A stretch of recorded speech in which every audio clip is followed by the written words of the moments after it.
എന്നെ കണ്ടിട്ട് പൊട്ടനായിട്ട് തോന്നുന്നുണ്ടോ? സത്യം പറഞ്ഞ വിഷമാവോ? ഇനി എന്റെ ഭാര്യ പോകുന്നിടത്തുമില്ല എന്നറിയ കണ്ട. എന്തിനാട്ടോ കുഞ്ചാക്കോവന്റെ ശരീരം വെച്ച് ഭീമരഘുവിനെ പോലെ പെരുമാറുന്നത്? ലാസ്റ്റ് വാണിങ്, കുഞ്ചാക്കോ പോകുമ്പോ പോയിന്ന് പറഞ്ഞേക്ക്. ചാക്കോച്ച ചായ കുടിച്ചിട്ട് പോവാ. നാറയ്ക്ക് കലക്കി കൊറ.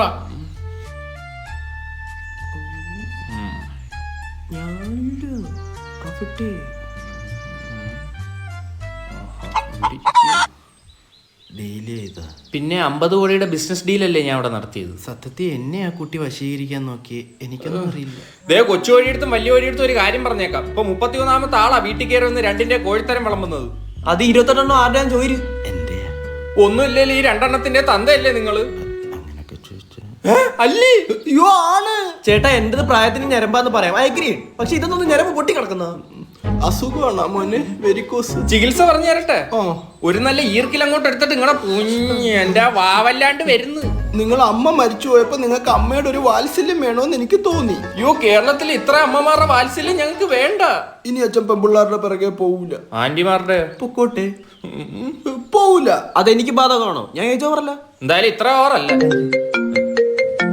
ഹലോ, ആ ഞരമ്പിന്റെ മോൻ തന്നെ.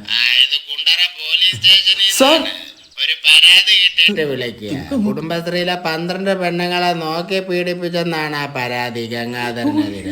പുള്ളി അവിടെ അടുത്തുണ്ട്. അല്ല സാർ, നോക്കിയൊക്കെ എങ്ങനെയാ സാർ പീഡിപ്പിക്കുന്നത്?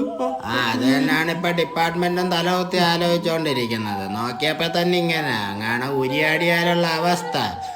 എന്തായാലും ആ മഹാനെ ഒരുക്കി നിർത്തിയരാ. നമ്മള് വെള്ളി വിലങ്ങുമായിട്ട് വൈകിട്ട് അങ്ങോട്ട് വരാം സാർ. വെള്ളി വിലങ്ങുന്നു ഇല്ല, സ്വർണ്ണ വിലങ്ങ് വെച്ച് തരും. ഗംഗാധരൻ കാമനോട്ടം, ആ കാമനോട്ടം പോടാ തൊട്ടി ചാടി. ഇത്ര ആള് നാട്ടുകാർ കയറി ഇറങ്ങായിരുന്നു, ഇപ്പൊ പോലീസുകാരായി. നമ്മുടെ കുടുംബത്തിലെ ആദ്യത്തെ പെണ്ണ് സല്ലേട്ടാ. എനിക്ക് മുന്നേ അച്ഛനത് നേടി.